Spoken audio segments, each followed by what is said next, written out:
Ladies, gentlemen, and those in between, the second episode of Attack on Grifters.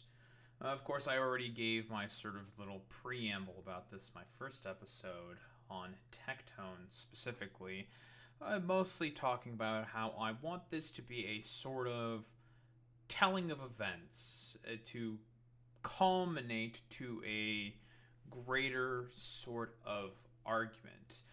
And that is, of course, how grifters will use certain particular, I suppose, events, companies, people, what have you, as scapegoats to push further and bigger agendas and to overall criticize and point out individuals' sort of grifting behavior.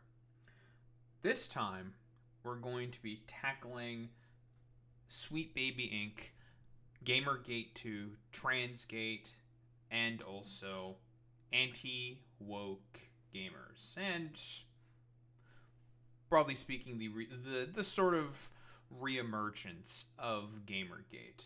Now, before we all begin, obviously we know, generally speaking, what Gamergate is. Gamergate is essentially a doxing and a harassment campaign done mostly by 4chaners and by the alt-right to use as a vestige to push further right-wing talking points into a mainstream audience under the guise of being concerned over ethics in games journalism.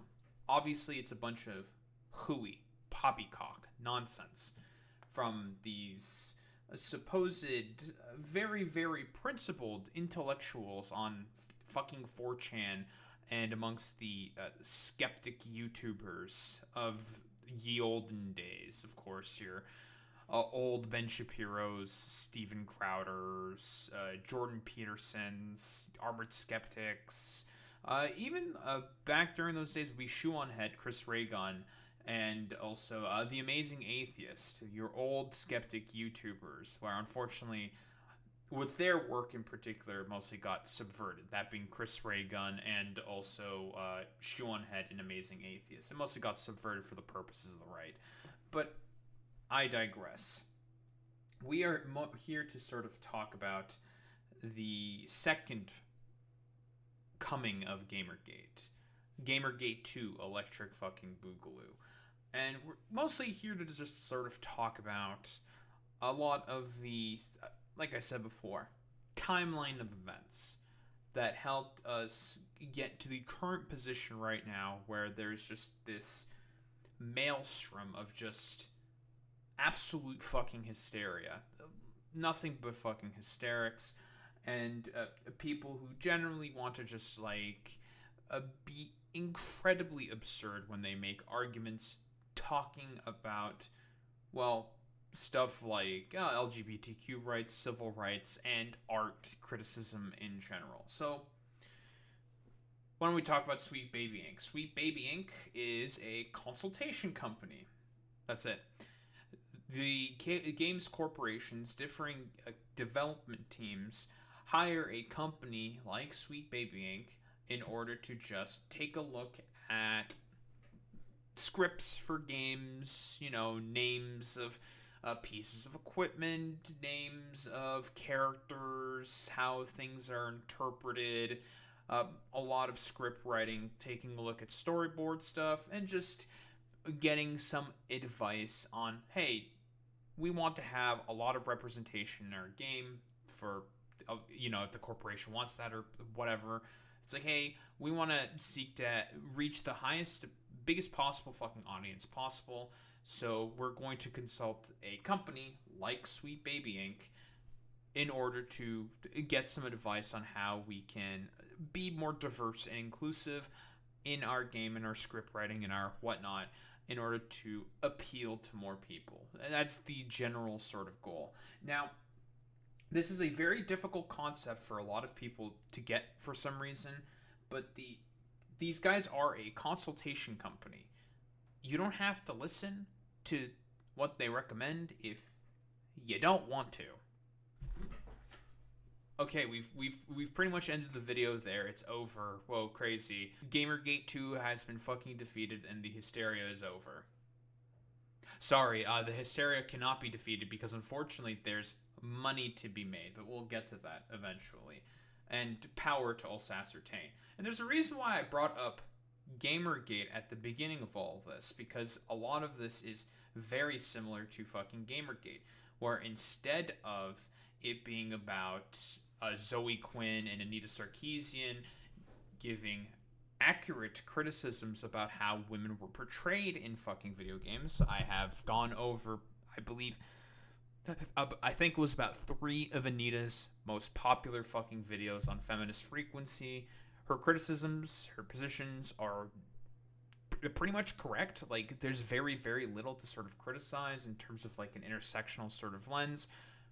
Perhaps I might have missed something, but I took a look at the 3 most popular. I didn't see anything particularly sussy or weird, where she was mostly just talking about how women's portrayals in video games are, generally speaking, a bit misogynistic. Because during that era of video games, that was the sort of edgy for edgy sort of sake era of video games, where a lot of just like violence upon women was perpetrated for like no reason, no real like story benefit, just because they kind of could, and was used also as a main motivating factor for certain characters and yada yada yada. But Sweet Baby Inc., let's get back onto them. So yeah, they get hired by companies to do consultation on companies. They look at fucking script writing. They do consultation. They, I don't know, look at how things could be perceived by like a general broader audience. That's really about it. And, you know, they've done work on a bunch of really big fucking titles. Like Alan Wake 2, I think, appeared here. Yeah, I believe Alan Wake 2, they won awards at the Game Awards Studios, and also Marvel Spider-Man 2. Yeah, so they've worked on some pretty big stuff, right? Whether the studios themselves have taken any advice in there, who really knows? Who really cares? Most of the people that we're probably going to get into and that we're going to fucking talk about here, they have no idea if any of these fucking goddamn games or companies that develop these fucking games have, generally speaking, taken any of the consultation within from Sweet Baby Inc. and put it in any of their games. Like, because I know, like, with a lot of these like stupid anti-woke grifters, some of the problems that they have with Marvel's Spider-Man 2 is the fact that there's a bunch of pride flags in modern day New York. And that's supposed to be a problem. It's modern day New York City. Why the fuck are you upset about pride flags showing up in there? That doesn't make any fucking sense to me. It's New York City. Like, duh, there's a bunch of queers that live there. Okay, whatever. And also they always have like this really fucking strange idea of like Peter Parker being set aside on the sidelines despite him being the main Spider-Man, mostly to have like a sort of racist dig at Miles Morales. And they also say that like Marvel Spider-Man 2 is a game about Miles Morales, even though before Marvel Spider-Man 2 there was already a Miles Morales game that came out that featured Miles Morales primarily as the main protagonist and didn't have Peter Parker there. I don't know. He was like fucking off doing some shit. Whatever. It's irrelevant. The point is that these people just hate the fact that Miles Morales is working alongside fucking Peter Parker and whatever. And they just do like some stupid like schizophrenic like conspiracy theory talking about like, this is all just like a woke way of saying that white men are fucking useless, even though you end up playing as Peter Parker at the end of the game in order to like stop the fucking symbiote invasion. It's fucking stupid. It's really dumb. There's been countless fucking videos going into this. It's incredibly fucking stupid. We could spend hours going over all of them, saying why they're really, really dumb. I'm particularly not really interested in doing that. I could give less of a flying fuck about that. More importantly, I prefer to talk about the sort of origin point for this reemergence of Gamergate 2022. And I think it's more appropriate to call it Transgate. Say hello to a trans woman of the, I don't know, year or some shit in 2023, Dylan Mulvaney. Yep, we're going to be talking about that fucking stupid-ass Bud Light commercial. So Dylan Mulvaney, a trans woman, did a TikTok sipping on a can of Bud Light where, I don't know, it was like a custom can. If I recall correctly, it was a custom can made by Bud Light, by Anheuser-Busch. They sent over the fucking goddamn can to Dylan Mulvaney because a bunch of beer companies, and companies generally speaking, want to pander to a bunch of fucking minority groups because they also have money, and trans women also like drinking beer or some shit. At least that's what like Dylan Mulvaney said. But it's just like, yeah, I mean that is correct. Trans women also like drinking beer, I suppose. Like, it was one of those things where it's very innocuous and not that big of a deal. But the amount of backlash, the hysterics that was caused amongst the fucking right was insane. There were countless fucking videos made by every fucking conservative under the fucking sun just losing their minds over this shit. And this is, broadly speaking, where the term go woke, go broke came from. Because obviously the inevitable sort of boycott of Bud Light, of Anheuser-Busch, started from there. Which didn't really do all that much to the company, but it really fucking spooked and freaked them out. Especially since now we have hindsight, 2020, blah, blah, blah, blah, blah. We know that inevitably Trump ended up sort of winning, and Transgate here was sort of like a really, really big catalyst that essentially kicked this all off in the sort of like quote-unquote woke backlash to the Biden administration's policies on, I don't know, being extremely fucking woke or something. Even though, like, not really. Like, let's not get it twisted. There was some positive forwarding of queer legislation that was beneficial for trans people, for queer people in general. But if you think of the Joe Biden presidency, you don't really think about what he's advocated for in terms of queer rights. Nobody really fucking thinks of it that way. Generally speaking, what most people think of is people like Lena Khan. Stuff that he did at the FTC, a lot of the antitrust stuff that Joe Biden was heavily pushing for. That's pretty much the first immediate thing most people would think of with Joe Biden, and the fact that he was not as aggressive on unions in comparison to most modern day presidents, right? Sorry to say this, lefties, but objectively speaking, Joe Biden was a pretty progressive president for the 24th century. He was the most progressive. Very, very low bar. I am aware of that. But if we want to talk in technicalities, we're going to talk in technicalities.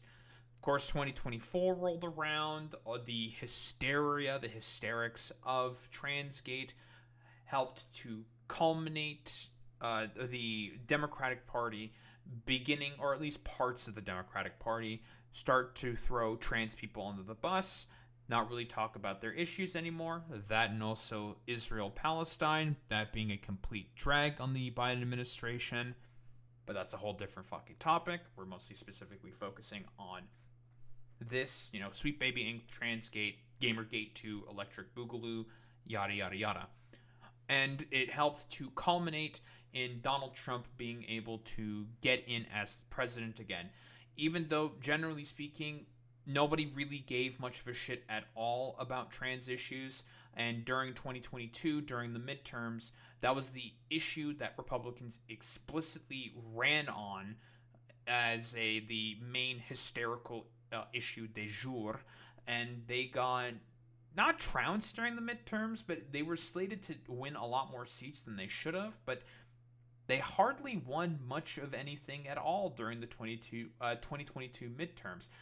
It was just, they just didn't have the sort of main catalyst that they needed in order to really ratchet up the fucking hysteria and push forward with this more like anti-woke, stupid, like transgate, Gamergate-esque agenda and do exactly the same, basically the same fucking thing, in order to try to get back into mainstream cultural relevance. Because that's the reason why a lot of these conservatives are doing this.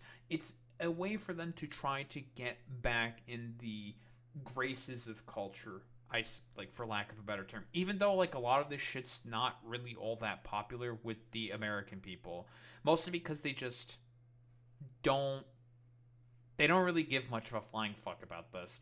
Out of all the issues that the American people, generally speaking, care about, trans people rank more or less, like, at the bottom. Like, out of, like, 20 differing issues or something, the issues with, like, transgenders typically ranks amongst the lowest. What are the things that normally rank amongst the highest in terms of the issues that Americans care about? It's mostly affordability, it's inflation, it's the economy, stupid, gas prices, energy, yada yada yada. It's bills. Why? It should be fairly simple and obvious. I'm gonna pull up El Clasico, wage productivity gap, my favorite graph to consistently pull up in this instance. I wonder why a lot of people care specifically about economic emancipation, because wages have stagnated for the past 50 years and people find it much harder to pay their bills. So guess what they're going to start to care about more and more? Dog, we need money in order to be able to pay for shit, in order to be able to live.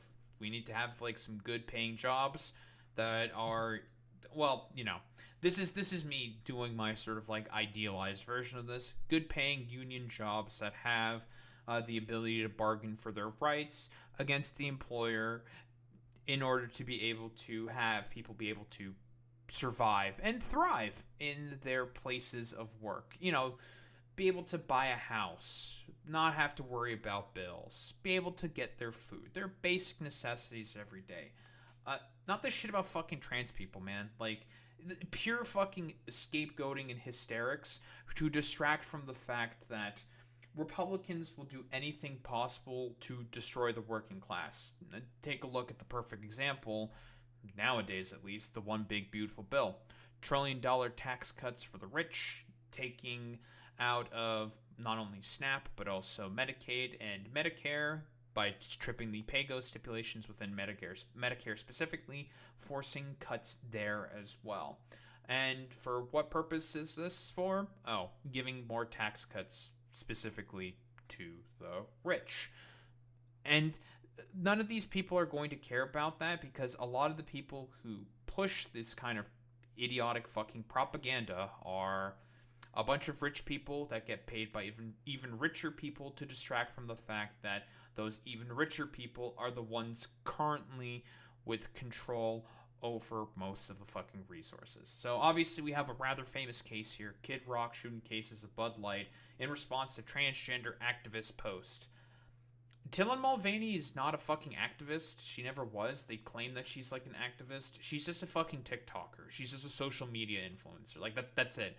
She got sent some cans of Bud Light with her face on it, and that was it. Then she drank the cans, and done easy. But now, like, unfortunately, the stupid boycott and, like, the complete meltdown that these people had over this for, like, basically nothing was something that ended up causing the cultural shift into more anti-woke, being back in vogue, I suppose, for lack of a better term, and also the beginning of the reemergence of a new age of Gamergate was specifically this video. Well, might not have been the Kid Rock shooting the cases of Bud Light sort of deal, but with the Dylan Mulvaney stuff. I'm rambling here a little bit.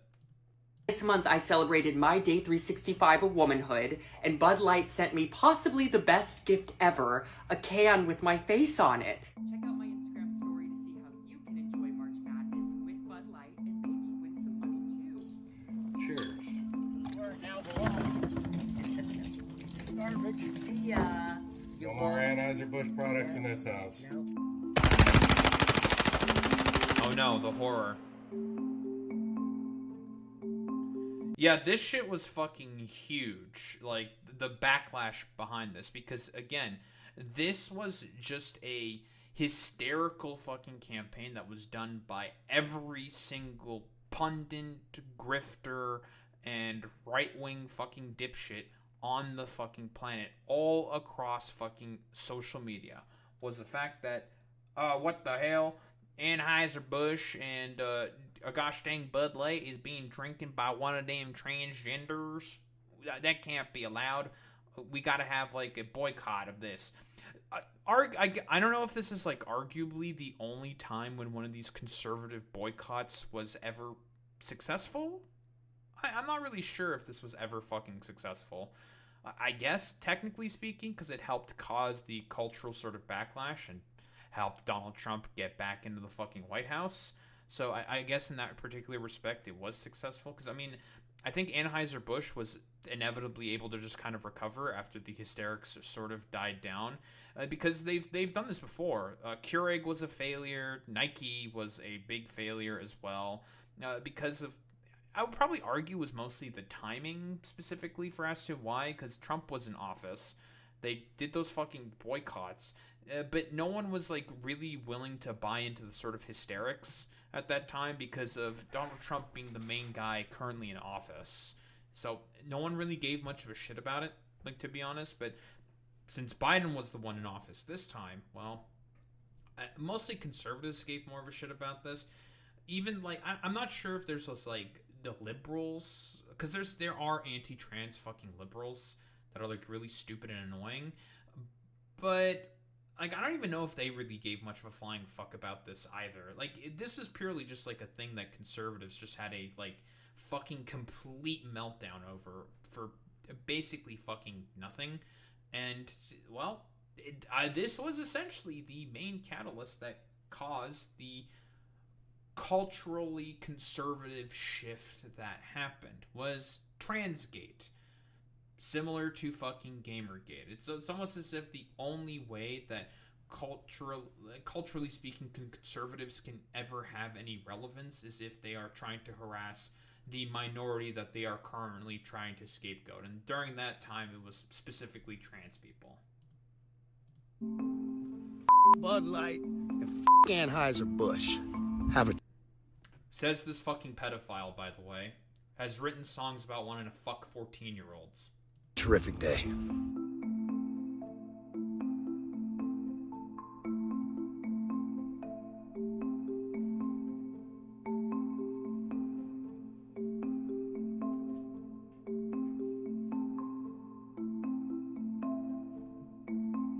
She do be outspoken about the negativity she receives from being a transgender public figure. There is so much hatred directed at the trans community right now. It's everywhere. And I think the greatest weapon that I can contribute is trans joy and comedy and talking about hard, subjects and really intricate moments of a transition and try to let everybody in to see that, I'm not a monster. I'm not somebody that, is trying to do anything but be myself and be happy. That's true. Unfortunately, Dylan Mulvaney, you were pretty much the perfect target for these hysterics, these people who engage in, like, the most absurdist of fucking claims about trans people because, well, let's be stereotypical here for a moment. It's because she sounds like a very annoying fucking woman to be around. We're doing a little bit of fucking misogyny. I'm sorry to say, but conservatives, ladies and gentlemen, and those in between, are incredibly fucking misogynistic. Very, very fucking misogynistic. Because again, like I said before, fundamentally speaking, with conservative thinking, it is about enforcement of one thing and one thing only. Hierarchy. That is it. They love hierarchical structures, and conservatives see women below them. And as a result, if you were a man who transitioned into being a woman, well, that's even worse because you're like a weird gay boy who's now trying to dress as like a little girl or some shit. That's like even worse. And that's why they went after trans people as much as they did. But also there's the factor of the fact, to factor in rather, of the fact that trans people were at the tip of the spear of the ongoing and continuing fight of civil rights, always continuing to push it forward with getting emancipation and rights for all peoples. It doesn't matter, like, you're intersex, ace, fucking trans, gay, bi, whatever, however you fucking identify. That's, generally speaking, how it works. Trans people were the next ones. After gay rights were essentially secured, let's just say, with Obergefell v. Hodges, and also something that Joe Biden passed during his presidency, the Respect for Marriage Act, which essentially gives an additional protection for Obergefell v. Hodges that passed in 2015, where if the Supreme Court were to overturn Obergefell, the Respect for Marriage Act would kick in and basically pick up the fucking slack. Very, very simple summary. 1000%. Oh yeah, definitely, for sure, Boy Meets Mini. It's nothing new either. Trans people were at the center of Stonewall movement and often marched alongside MLK and the Black Panthers.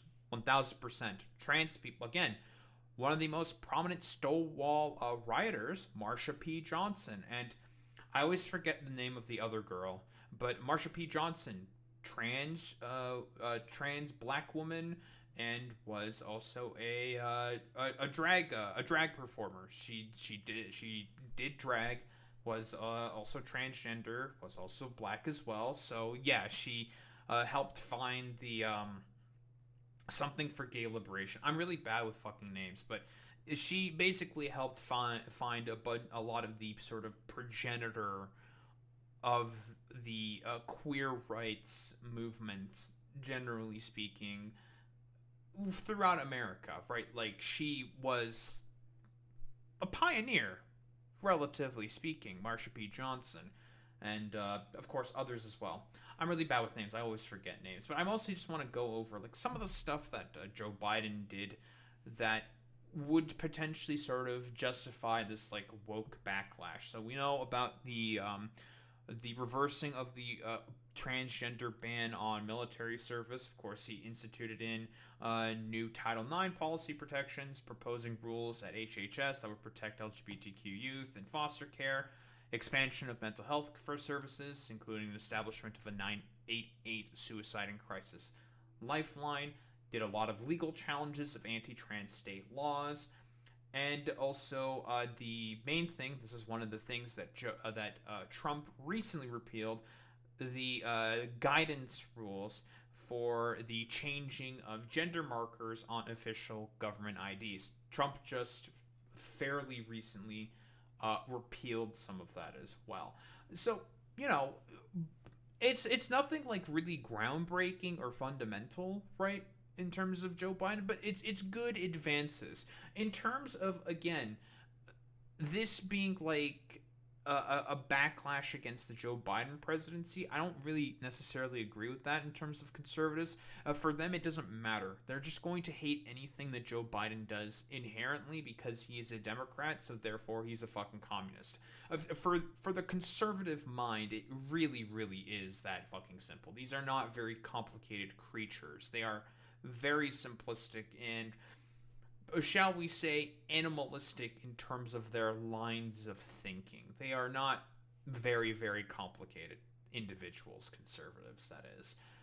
And that's pretty much like the whole 9 yards if we're talking specifically about the basis, the root for what led to the inevitable sort of hysterics around Sweet Baby Inc. Because just like how there was a lot of bullshit about Transgate Dylan Mulvaney, when a lot of fucking gamers, quote unquote, also saw that there was a consultation company. Again, it's a consultation fucking company.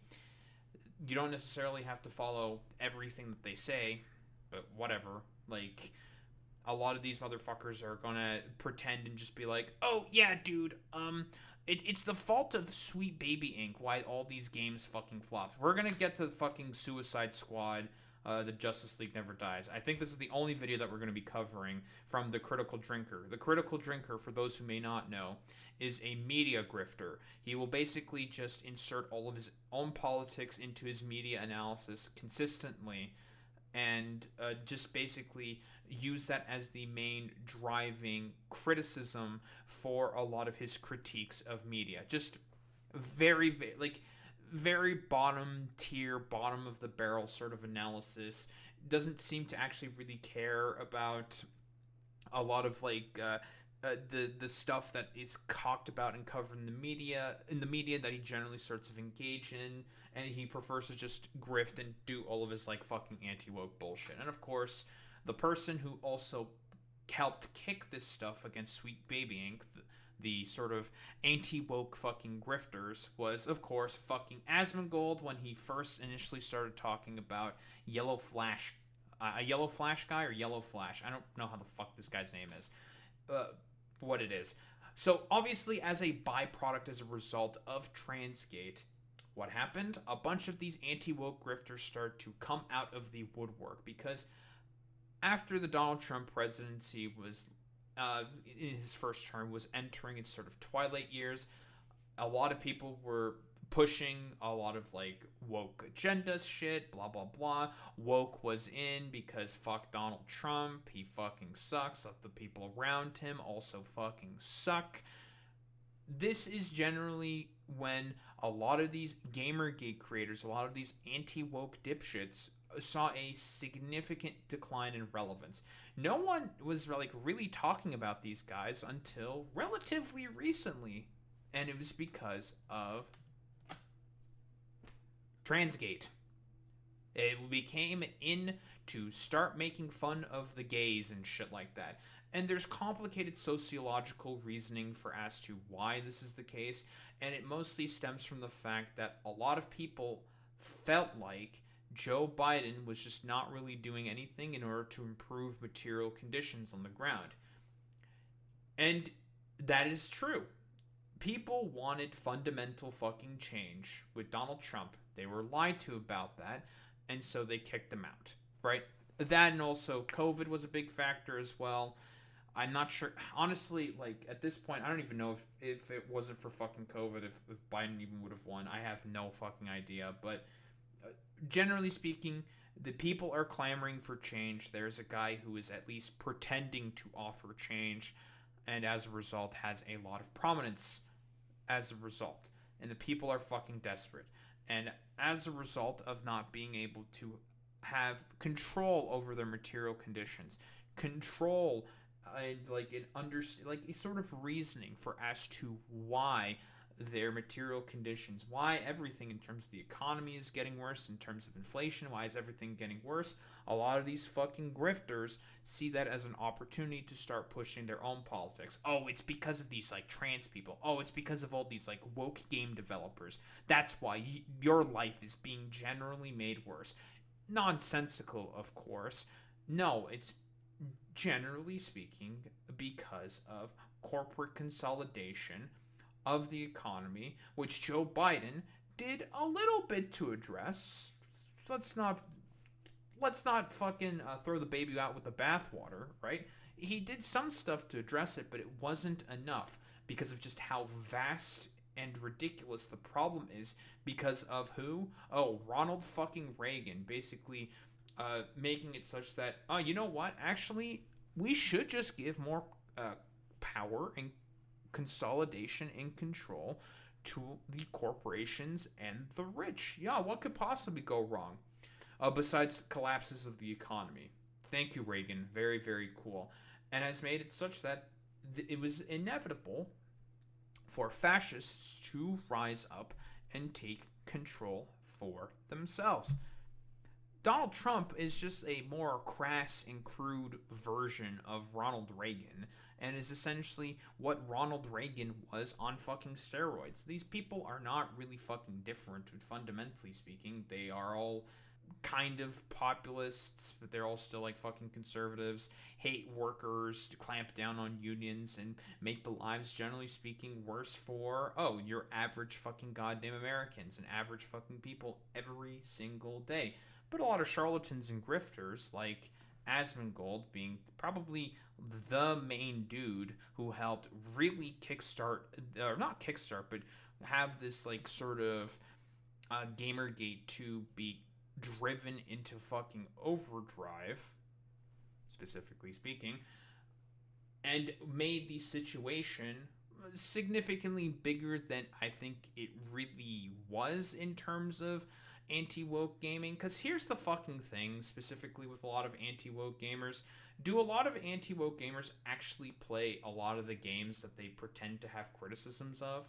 Not really. No.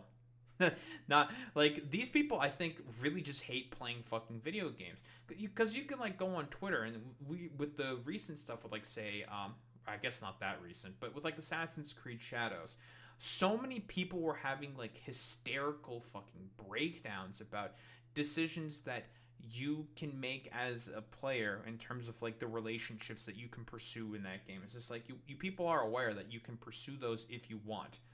You don't have to necessarily pursue relationships with like the non-binary representation character or something, or the gay relationships if you don't want to. You chose to do that because you wanted to be hysterical about it. And a lot of this like shit has been further catalyzed because of Elon Musk's takeover of social media with Twitter and whatnot, making it such that it is very profitable to post a lot of stupid bullshit like this. Not to mention also the general sort of like further commodification of these social media environments to reward people for posting, and I'm going to say this, I guess, generously, the most just chaotic, not chaotic, but the most fucking ridiculous fucking bullshit in order to drive as much clicks and engagement as possible for one reason and one reason only: just to make a bunch of fucking goddamn money. Because there's money to be made now, right? So as a result, there's going to be people coming out of the woodwork desperate in order to make some kind of money in order to push a lot of this like stupid idiot propaganda to a bunch of, for lack of a better term, honestly, like people with rather myopic views. Yeah, I think people with rather fucking myopic views on art and fucking culture. Because, like I said before, conservatives have been trying to destroy art and culture for ever since they've basically existed, generally speaking. And the reason for that is because a lot of conservatives understand in their rather simplistic worldviews that if people are engaging in critical thinking and thoughts processes that challenge the status quo, that means that their power is getting challenged. And also the systems of control and hierarchy that these people want to maintain is also being challenged. Like I've talked about before, there's the Jacob Geller video that goes into this fantastically, and also with ding ding ding ding ding, the fucking death of subjectivity. Conservatives are wholeheartedly incapable of existing in another person's fucking shoes because they think in hierarchical sort of stratas of thinking, right? They just see certain people as beneath them, that they are inherently superior because of the color of their skin and where they currently fucking live.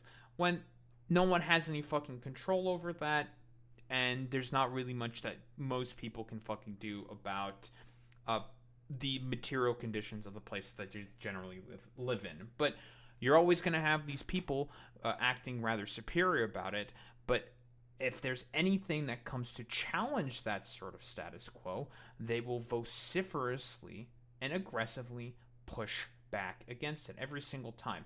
Exact same thing with a lot of these anti-woke dipshits when it comes to, of course, Sweet Baby Inc. Sweet Baby Inc. is again, like I said before, consultation company that companies hire to talk, just to look over their scripts, their storyboards, and whatnot, to see if if you want to have like appeal to like a certain diverse audience, we're going to make a suggestion for you to make this change on this line in the script, blah blah blah. Obviously, it's a little more fucking involved and complicated than that, but for the sake of simplicity, this is generally speaking the main reasons. Not the main reasons, but the main sort of like structure for as to how Sweet Baby Inc. works as a fucking company. So obviously you're going to have all these like anti-woke dipshits come out against all that stuff because They hate artistic medium, generally speaking. They have a very, very, very like myopic view for as to how art is to be enjoyed, and that is like grug grug, me stronger, me better than you because me stronger than you, grug grug. Women? What women? Me only want to hit face on keyboard and play video game, grug grug, and that's like really literally about it. It's honestly like the most like grug. It's the stupidest shit on the fucking planet. Like that's really about it. Cause like they'll just like kowtow a lot of their beliefs in racism, of course, by talking about how if there's like a protagonist that has like a slightly different skin color than them, they'll talk about like how it's woke and it's DEI and oh, Sweet Baby Ink must have had a sort of like a part to play in this in terms of making this character fucking woke or whatever. Even though there's like no evidence to suggest that that's the case, they'll just say it anyways because now it's gone basically to the point where they just say this constantly and they have an audience they need to pander to now, so they just have to keep saying the exact same stupid hysterical nonsense over and over and over again to make sure that they still get their views, their ad dollary dues, and well, have some like relevance and prominence in these spaces that they currently exist in. Because for these people, they don't give, I don't think they really give much of a shit about anything in terms of artistic mediums or critique. They could give less of a flying fuck about that. For them, it's all about trying to make as much money as possible from a bunch of fucking rubes and dipshits who have been propagandized into believing that America is implementing like woke fucking Sharia law because of a lot of just idiotic fucking propaganda campaigns that are all stemming from a trans woman had face on a fucking aluminum can. Yeah, that's really about it. And of course, like, we all know about, like, the anti-woke game curators. It's gone, like, to the point in terms of the hysterics. And I've talked about these, like, anti-woke, like, game curators constantly. It is nonsensical. You look through their criterion, and it's just, like, how do you know, like, the amount of DEI that's, like, detected? Like, what does this even mean? Like, avoidance of traditional male and female terms. What the fuck does that even mean? Like, they're not saying male and female, and they're doing this on like a lot of the biggest games on the fucking planet. So you have to ask yourselves this. It's like, this is meant to be like game critique and whatnot. So like, what games do you people like? What exactly do you want? How do you determine a lot of these like scales in terms of how much DEI is in a fucking game or something, when it can be just something as simple as like woman is featured in trailer, so therefore it must be woke DEI shit? Because that's a lot of the stuff that they did, for example, with The Witcher 4 and also that one Insomniac game that I'm forgetting the name of with the bald Asian lady. And it's just like a maelstrom of fucking nonsense. And it's just like, you sit there and you just wonder yourself, like, how the fuck did we even get to this point? Oh, it's because of the fucking backlash to the failures of the fucking Joe Biden presidency, allowing, well, grifters, generally speaking, to basically catalyze a new fucking Gamergate movement, and just honestly, for lack of a better term, just launch more fucking harassment campaigns on those that they perceive to be their fucking political opponents. Like, because that's all that it is with these people. They just want to go after people and basically make it such that a lot of these like minority populations are incapable of participating within society, and just make, well, a life and art way, way, way more miserable, because these people, they know in the back of their minds that in terms of being able to create their own art, they can't fucking do it. They are incapable of having their own sort of cultural relevance and like broader sort of like liberal mainstream media, simply due to the fact that in terms of being creatives, they just suck at it. They just fucking suck at it. They're not good at it, right? We all know about the story, well, not the story of like the degenerate art gallery that was held by the Nazis when they tried to have a comparison of two art galleries. Of course, the Nazis doing their rather austere like enforcement of the state and hierarchical structure art gallery, saying like, yeah, this is what's like good and based artwork. You want to know what everyone did? They said, fuck that shit. We don't care about any of that stuff. What we care more about is the crazy shit that's going on here on the sort of degenerate art gallery. Like, holy shit, that's fucking crazy. Because again, fundamentally speaking, with a lot of pieces of art, it is about making people think laterally and come up with thoughts and beliefs in something. And sometimes it can just be as simple as grug grug, shoot, hit, blah blah blah. And that's also fine as well. But for a lot of conservatives, that is pretty much or anti-woke gamers rather, I'm pretty sure that is like the only thing that they generally want. They just want like a return to 2010 sort of very, very edgy style of fucking games, and basically not have any interesting creative pursuits, and just have everything be incredibly fucking homogenous and not have any sort of potential avenues for issues to be explored, mediums to be talked about, like things to provoke thought within people. No, it's all about grug grug, hit person, rescue girl, grug grug, we hate art, yada yada yada. But I think the only video that we're going to go over, and this is the biggest video I saw about Sweet Baby Inc. specifically, it's from the Critical Drinker. Now obviously I've briefly mentioned who the Critical Drinker is. He is another one of these not anti-woke gaming grifters, but he is specifically an anti-woke media grifter. Lots of videos from the Birdman specifically, completely deconstructing and making this, charlatan look like a complete fucking moron. But he, too, also decided to join in on the fucking gravy train that Sweet Baby Inc. was. Does he really know much of anything about games? No, he does rather poor media critique for the most part, where he basically injects a lot of his own anti-woke fucking politics into his critiques, and will also consistently lie or obfuscate a lot of his fucking positions, simply to push a certain narrative for his audience to glam onto, and also, eat up, for lack of a better term, to have them keep coming back, keep watching his fucking videos, and just keep going down the sort of like maelstrom, the pipeline of more anti-woke fucking gobbledygook and nonsense. So just real quick, just to do the fucking meme, Black Panther grossing, gross earnings, Black Panther, fuck ton of money, 1.3 billion worldwide. Obviously, he would not like Black Panther because black people. And the Barbie movie, because woke female stuff, blah blah blah blah blah. Grossed 1.45 billion fucking dollars worldwide. These companies, these movies, these properties that all these motherfuckers constantly talked about. If they go woke, go broke. Go woke, go broke. Go woke, go broke. Clearly, that's just not a moniker that really, really sort of exists. There's a couple of instances where it does make sense, that really only being Bud Light, because that's where it all came from.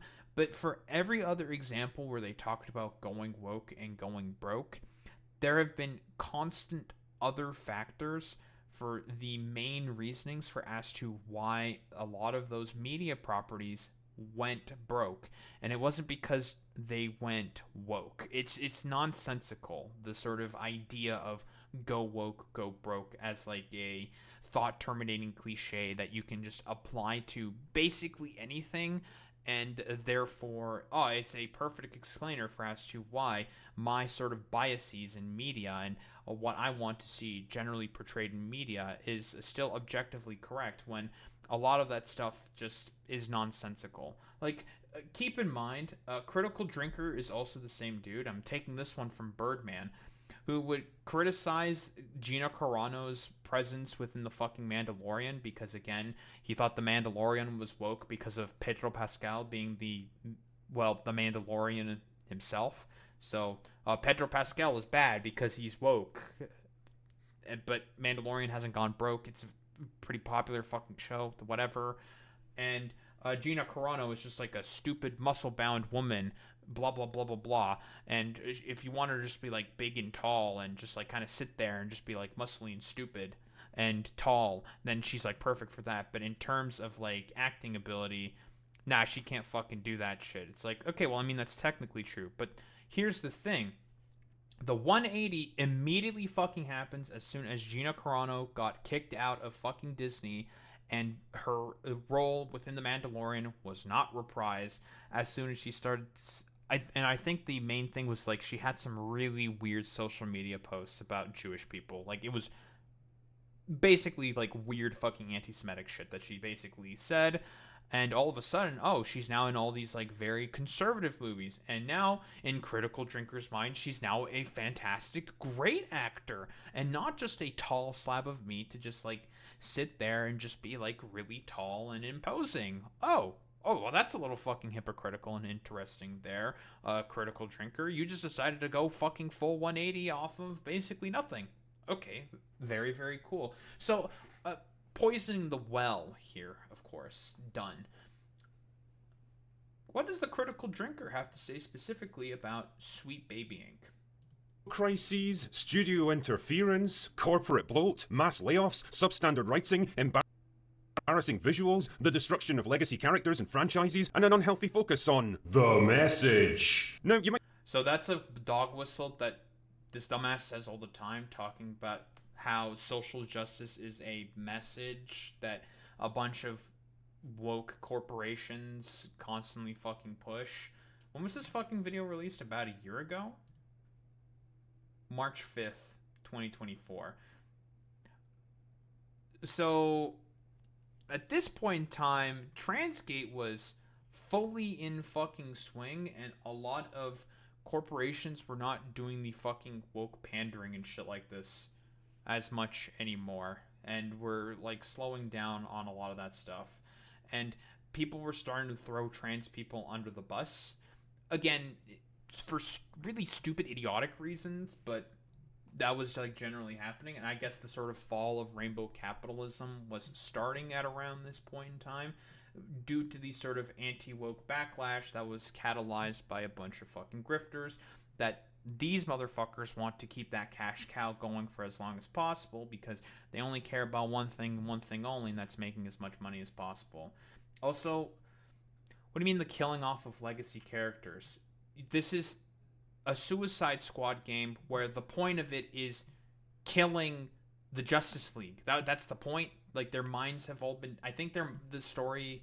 Because Fortnite played this fucking game quite a bit for some reason. I don't know why he did that, but whatever. He did it.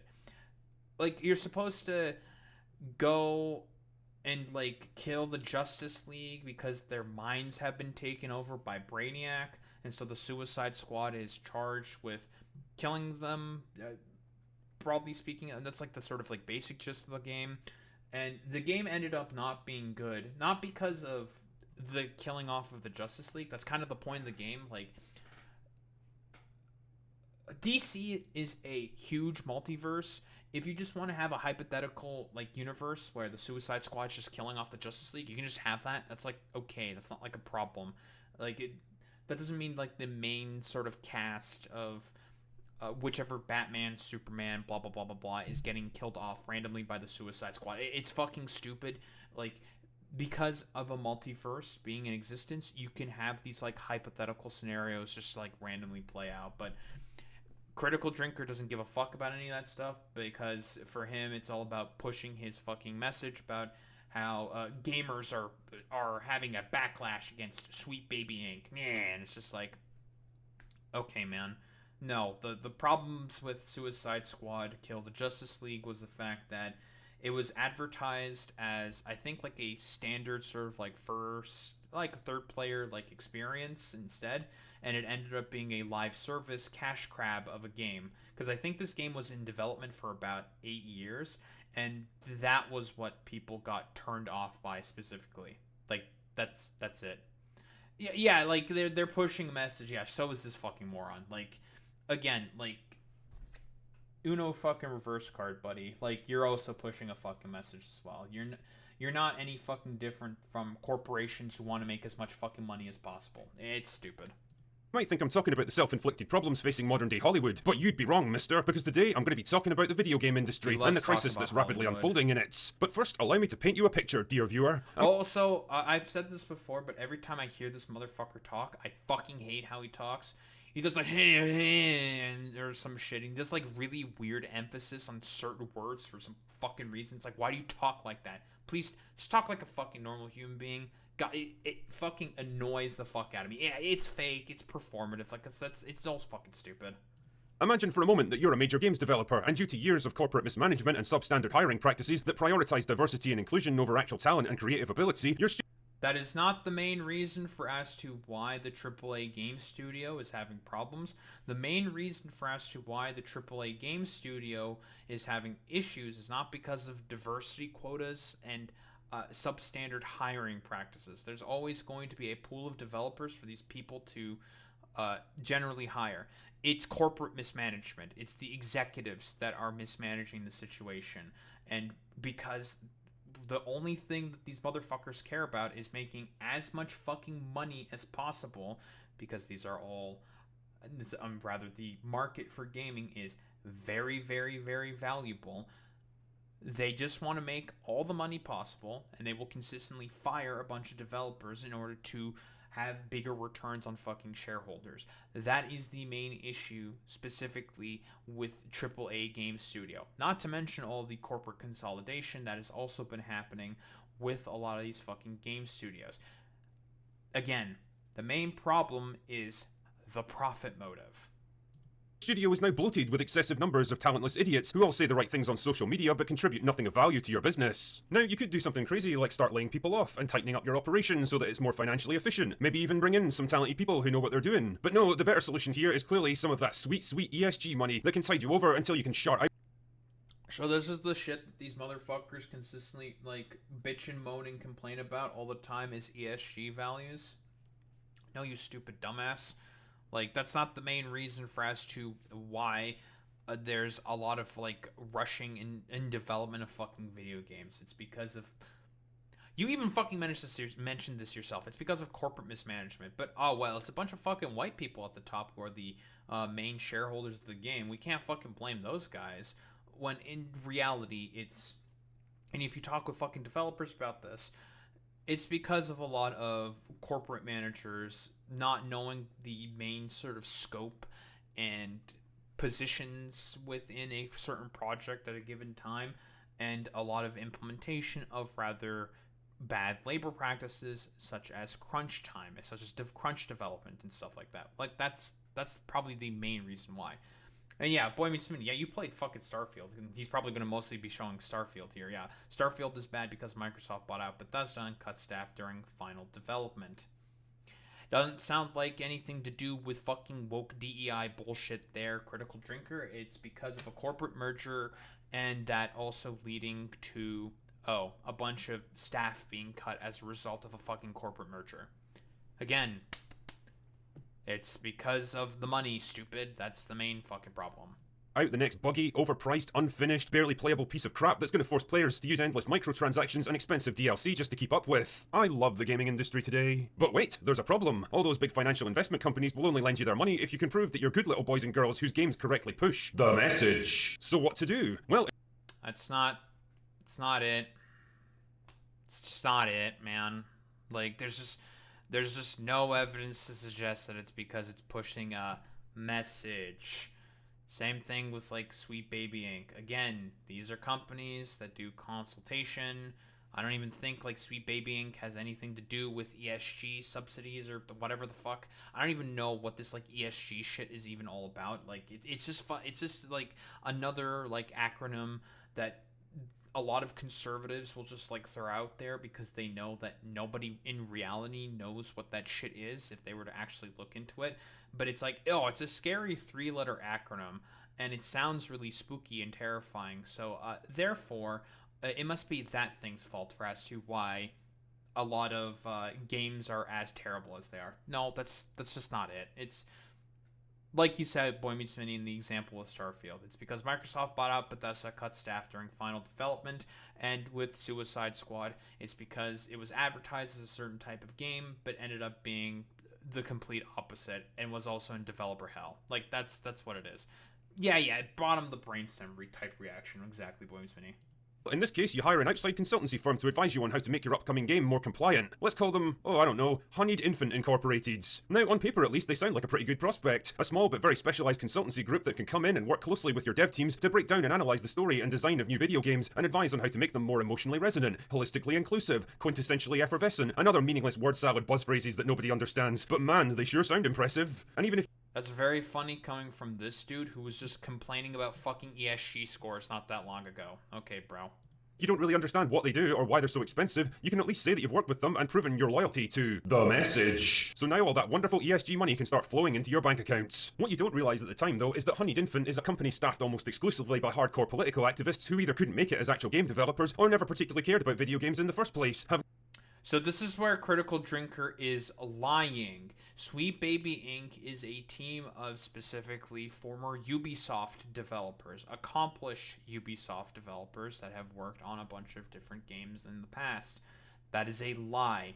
They are accomplished fucking game developers. They have just decided to move on to different endeavors and fucking projects because more than likely they got fucking cut from their jobs after a successful game was fucking launched. Because, again, the games industry cares about one thing and one thing only, and that is getting as much of that sweet fucking return on investment from their shareholders as possible.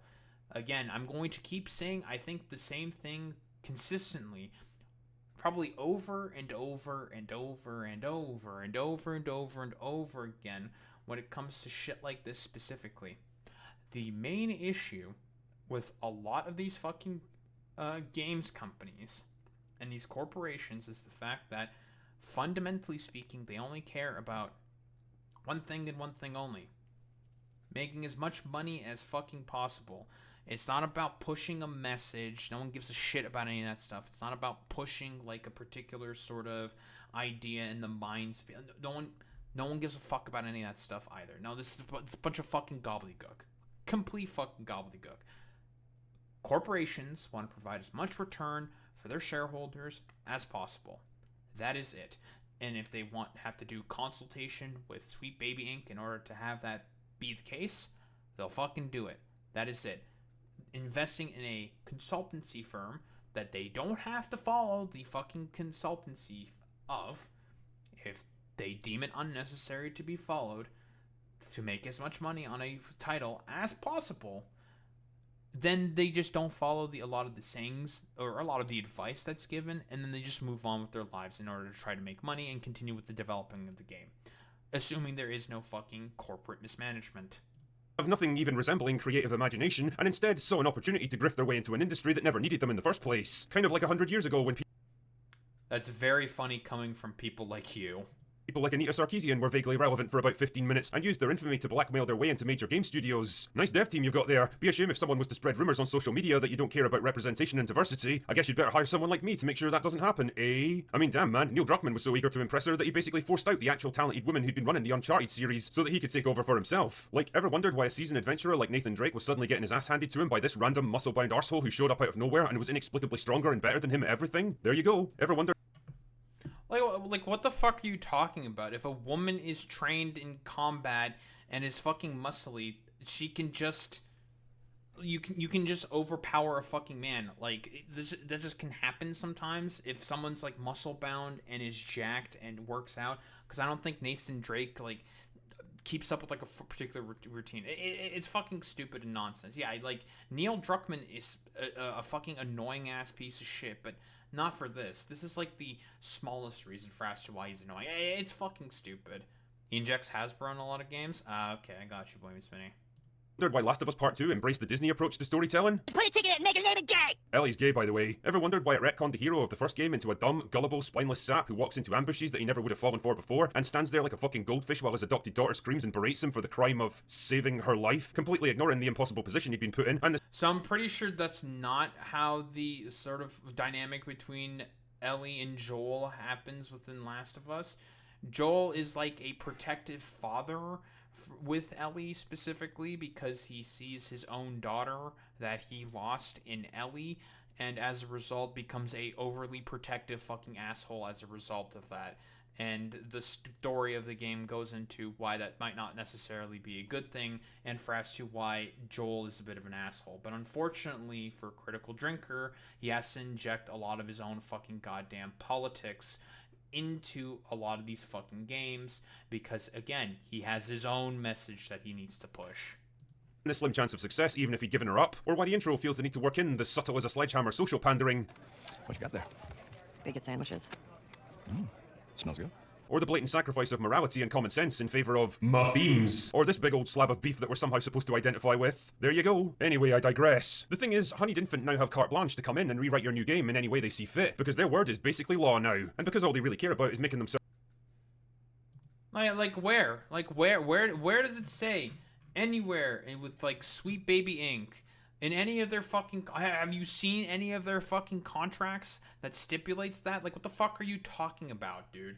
Yeah, like, I mean, listen, with a lot of these, like, stupid anti-woke grifter types, if they see any deviation of the norm, and this is the thing that I was talking about earlier, and for as to why a lot of these motherfuckers hate art, deviation from normalcy is seen as abhorrence to these people, because, again, there's a hierarchy that needs to be consistently maintained with these people.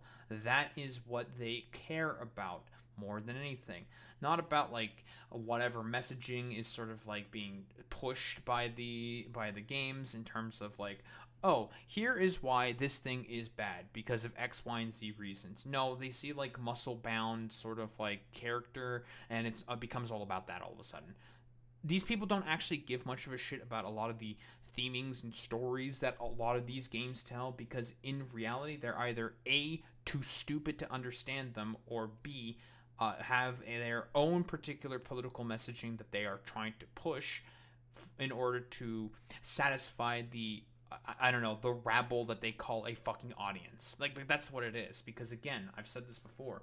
For a lot of these people, it is about maintenance of hierarchy and control and boiling down art to basically being, like, a nothing burger.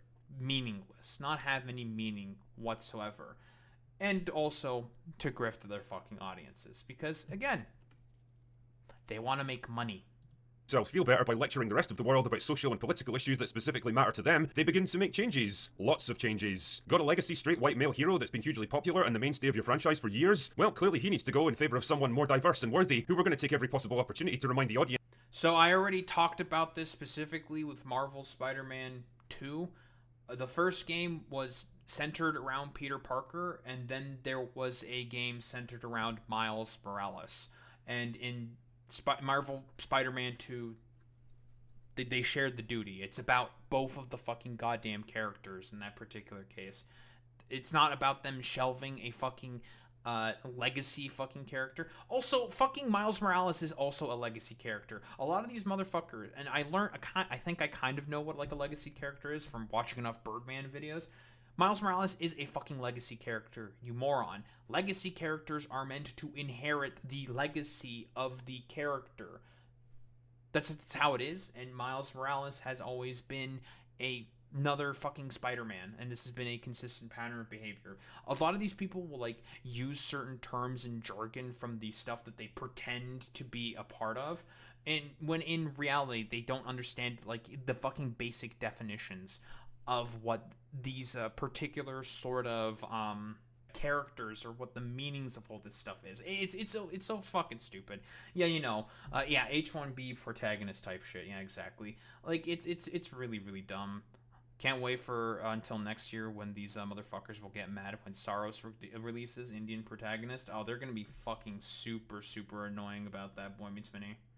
Is better than straight white male hero in every possible way. But how exactly to get rid of him? Well, let's just say he's gone off to find himself because he got sad or something. You know, whatever. As long as he's out of the picture, that's all that really matters. Got a whole bunch of straight white male... I don't know how many times this has to be fucking said. Like, there's story reasonings for us that. I think, like Peter Parker, I think, had, like, the Venom symbiote or some shit.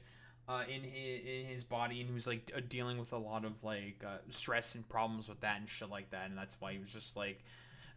In reality, it's like an excuse that the game is basically giving in order to let you be also able to play as Miles Morales, because again, the first Spider-Man game was all Peter Parker. The second one was all Miles Morales. And then they made the next game, which was both of them together. So they want to have screen time for both of them together. Because they've also interacted together in the comics. Crazy. Male heroes to take care of? What the hell? Let's just kill them all in the most ignominious and disrespectful way possible and turn their deaths into a big old joke. Because truly, nothing's funnier than seeing iconic characters get murdered and then literally pissed on. But oh wait, one of the... It's the Suicide Squad, you stupid motherfucker. They are meant to be a comic sort of relief bunch of characters that are given like ridiculous missions where they are expected to die. That's kind of the motif behind them, and just because... I know that this might be a very complicated idea for Critical Drinker to understand, because, again, this guy does media critique for a job. Let that sink in. It is a multiverse.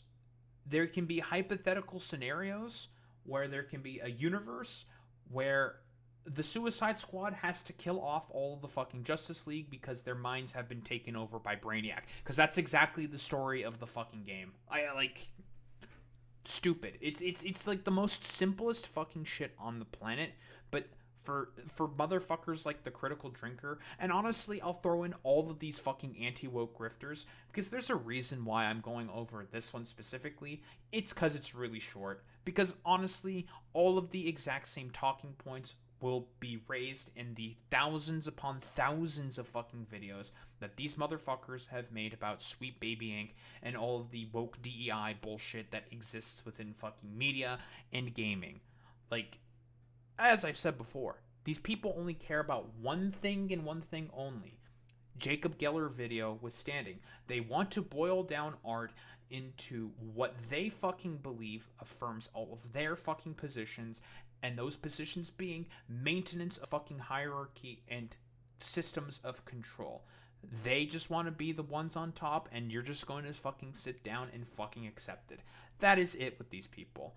They're never actually going to say it. They're going to, like, I don't know, kowtow it in a bunch of, like, stupid fucking jargon and language talking about how companies are pushing a message, despite the fact that these motherfuckers are also pushing all of their own messages. It's fucking stupid. Yeah, they will accuse progressives of doing that, even though, like, that's literally their whole modus operandi. They love pushing their own fucking messages in politics within their own fucking videos consistently. It's just like, dude, like, that's kind of the point of the fucking game. You're supposed to run around, kill the Justice League because they've been mind controlled by Brainiac. Like, that's it. That's literally it. Heroes is a woman. Well, that's a completely different story, don't you know? Honeyed Infant will make sure that her death is a solemn, poignant, and heroic sacrifice, because as we all know, death's only funny when it happens to men. And of course, they'll be sure to pepper in random changes to the sexuality of established characters that have got no bearing on the story or their development as people, but that doesn't particularly matter because they say so. Got a bunch of attractive female characters.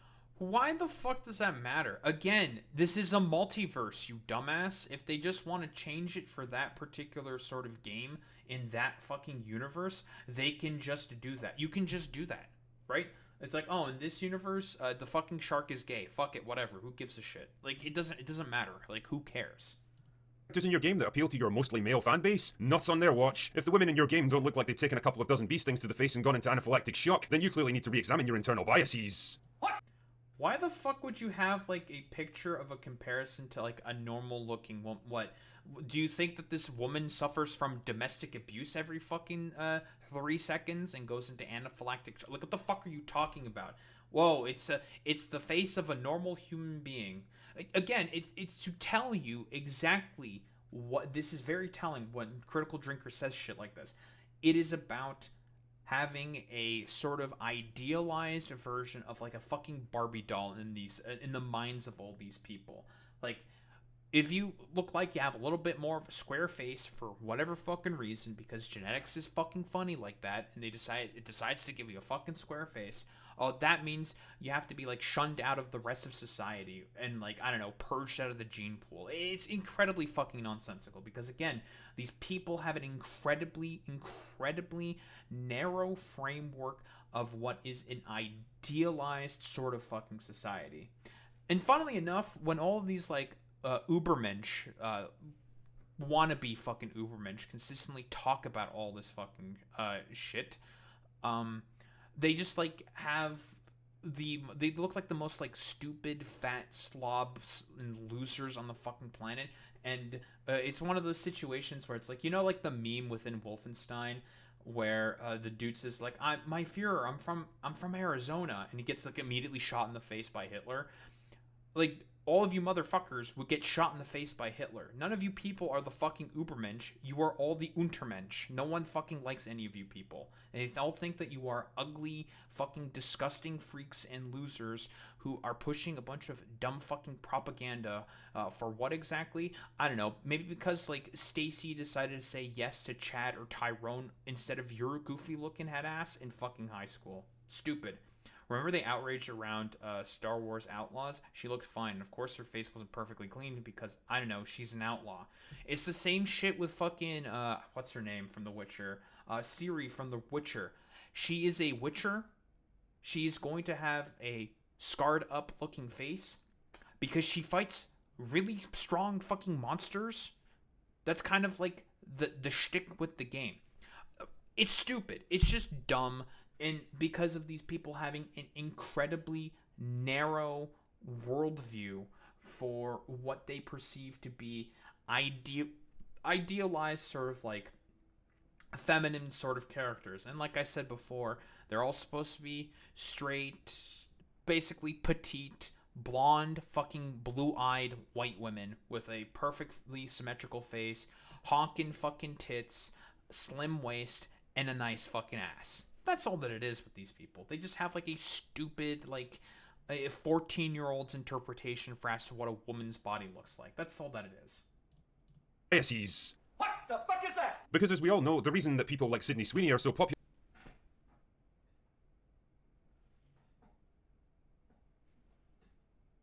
My case in point. right now is that we're all fascinated by her geopolitical takes on the current military situation in Ukraine. Man, it must be so satisfying as a developer Case to have spent in months point. or even years carefully crafting every detail of the story and characters in your game, and then have experts like Honeyed Infant come in and completely rework it right under your nose. And what's even better is that you're not allowed to complain or object to any of it because you don't want to be the one guy in the room who goes against. Again, I don't know how many times he's gonna say the message. I know exactly what he's gonna say here. Again, I don't know how many times this has to be said. If a company or a corporation that is writing the script of a game doesn't want to take the advice of Sweet Baby Inc., they don't have to. It is consultancy services. There is an implied sort of written contract saying that we're going to probably bring you in, you're going to give us advice. If we follow it, we follow. If we don't, we don't. Like, it's kind of implied with how the company fucking works. It's stupid. The message. But wait, there's a problem brewing, because when the game finally releases, it turns out that all of Honeyed Infant's changes weren't quite as popular as the terrified echo chamber planning sessions predicted. Sales are cratering, active users are plummeting, and people are demanding refunds in their thousands. All that extra revenue. I don't know how many times this needs to be said. That's not the reason why the game flopped. Why don't we take a look into the reasonings for as to why Suicide Squad 2 Kill the Justice League was not very well received. All right, here. This is like the first article that I ran into talking about this. Suicide Squad Kill the Justice League can't even be given away. What went wrong? Suicide Squad Kill the Justice League isn't a bad game. It just didn't make any sense. I remember being initially excited for the game, which is the general consensus that I have also seen as well, when the first revealed trailer dropped, even more so when I realized it was Rocksteady Studios that was making it. The Batman Arkham trilogy was groundbreaking on several levels, and still treated as the gold standard when it comes to adapting superhero into a video game format. As time went on, though, I grew less enthusiastic, as the initial gameplay looked weird, the roster small, and the promise of live service updates. Oh, the main thing that people criticize the fucking game on. Crazy. Sounding like the same thing we'd heard time and time again. That said, during the preview and my time reviewing it, I did indeed have a decent time, but unfortunately I couldn't fully click with what Rocksteady Studios was peddling this time around, and I certainly wasn't alone on that either. Now, the game is regularly on sale for less than £5. Oof. And to add insult to injury, it's been free to download and keep forever via Amazon Prime Gaming, and now PlayStation Plus Essential. Yet no one actually wants it. Do you have any idea how badly you've messed up when you can't even give away copies of your game? With that in mind, I've been racking my brain to think of what went wrong, and while that's a quite worrying list, I think I've narrowed it down to one conclusive problem: fear. Suicide Squad Killed the Justice League failed because it was too safe in its design. Oh, by the way, this is exactly what they fucking want in terms of designs of fucking video games. Bombshell, sort of like interest character with edgy, sort of like gritty, interesting, main fucking white male character who wants to go after the fucking love interest, which is an incredibly fucking safe design as well. That's going to be like okay for like maybe 1 or 2 games, and then it's going to get very boring very fucking quickly. Again, they just want 2010 as a style to fucking return. They just want this stupid edgy shit all over again. That's what it is. Which stings even more when you remember it comes from a studio that gave us revolutionary games just before. Take the story, for example. A rogue Justice League has been unleashed on the world, leaving villains the only ones capable of saving the day. Harley Quinn, Captain Boomerang, King Shark, and Deadshot aren't exactly on par with the Justice League, so it sets the stakes pretty high on how they could possibly defeat them. Rather than explore intuitive ways of exploiting the weaknesses of the heroes or gathering other villains that could go toe-to-toe with them, the Suicide Squad merely find creative ways to shoot them instead. Very, very boring, repetitive fucking game loops. Just fucking shoot them forehead and it's okay. The Superman boss fight is about 10 minutes of shooting the Man of Steel with gold kryptonite bullets. Again, this comes from the same studio that made Killer Croc into a distressing game of cat and mouse, and Mr. Freeze into a boss that adapts to your playstyle. So I ask, where was the creativity? Everything you do in the game is pretty much pointless anyway, as it's revealed in the DLC that they weren't even the Justice League, just clones. That is... God, that is terrible fucking story writing. Hey, so much for you, all the fucking bitching and fucking moaning and complaining about, oh, look at all our straight main legacy characters getting killed off by a bunch of woke DEI rejects or something. No, dude. The writing is bad, the gameplay is bad, and the fucking structure of the game is just bad. That's the problem. That's why the game is fucking terrible. This isn't even a huzzah, we have a chance moment, either, as most of the planet has been wiped out by this point, and Wonder Woman is just a pile of ash, so it's hardly time for celebration. Many would blame the looter-shooter genre the game is built around for this, and to an extent I agree, but again, it's Rocksteady Studios behind it. Batman Arkham Asylum took the simple beat-em-up genre and evolved it into something elegant.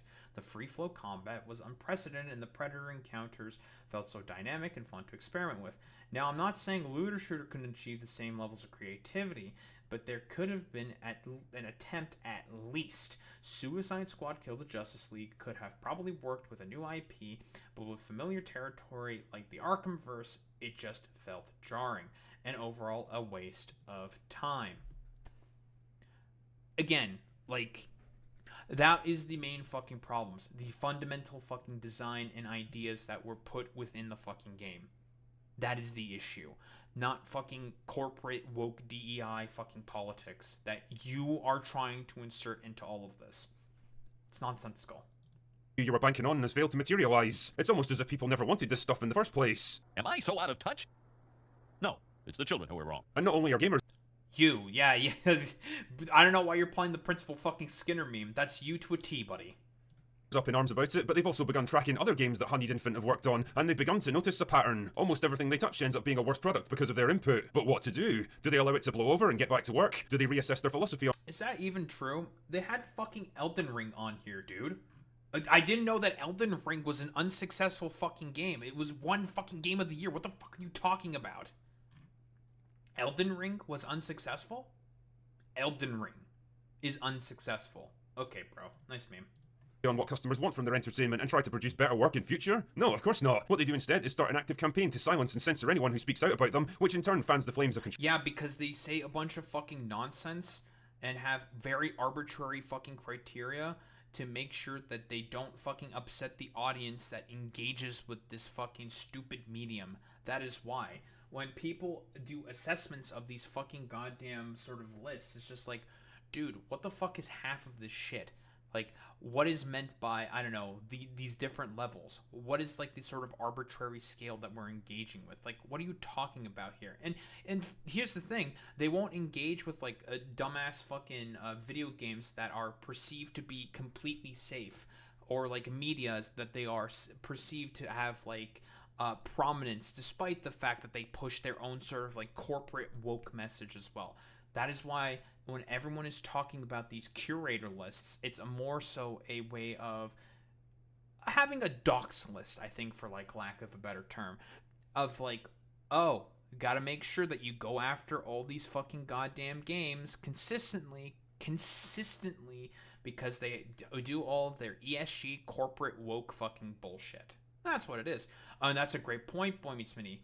It's similar issues to Stellar Blade, by the way. Repetitive combat, terrible out-of-context dialogue, and not much development of the player character.